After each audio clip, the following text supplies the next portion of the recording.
Zacarias, Kabanata 3. At ipinakita niya sa akin si Josue na pangulong saserdote na nakatayo sa harap ng anghel ng Panginoon, at si Satanas na nakatayo sa kanyang kanan upang maging kanyang kaaway. At sinabi ng Panginoon kay Satanas, "Sawayin ka nawa ng Panginoon, O Satanas." Oo, ang Panginoon na pumili ng Jerusalem ay sumaway nawa sa iyo. Di ba ka ito'y isang dupong na naaagaw sa apoy? Si Josue nga ay nabibihisan ng maruming kasuotan at nakatayo sa harap ng anghel. At siya'y sumagot at nagsalita sa mga yaon na nangakatayo sa harap niya, na nagsabi, "Hubarin ninyo ang mga maruming suot sa kanya." At sa kanya'y kanyang sinabi, "Narito, aking pinaram ang iyong kasamaan, at aking susuotan ka ng mainam na kasuotan." At aking sinabi, susuotan siya nila ng isang magandang mitra sa kanyang ulo.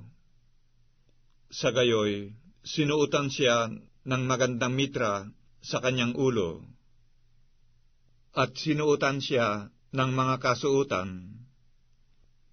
At ang anghel ng Panginoon ay nakatayo sa siping.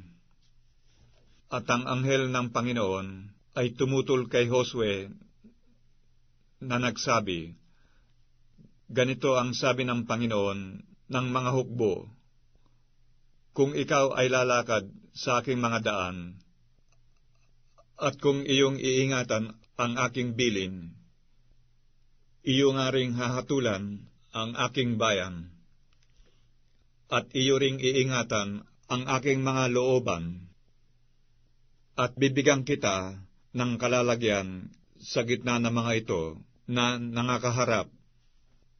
Dinggin mo ngayon, O Josue, na pangulong saserdote, dinggin mo, at ng iyong mga kasama na nangakaupo sa harap mo, sapagkat sila'y mga taong pinakatanda, sapagkat narito, aking ilalabas ang aking lingkod na sanga, sapagkat narito, ang bato na aking inilagay sa harap ni Josue, sa ibabaw ng isang bato ay may 7 mata.